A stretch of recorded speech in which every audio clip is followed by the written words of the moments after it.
ওসমান হাদি তিনি যদি ইমানদার না হতেন, তিনি যদি মাদ্রাসা পড়ুয়া না হতেন, তিনি যদি তার মুসলমান পরিবারের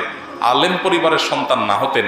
তার ভিতরে যদি দ্বীনি চেতনা না থাকতো, তিনি হয়তো তথাকথিত বিপ্লবী হতে পারতেন, কিন্তু মৃত্যুকে এতটা হাসি মুখে আলিঙ্গন করার এই শিক্ষা কোরআন হাদিস ছাড়ার কোথাও থেকে পাওয়ার কোনো সুযোগ নাই।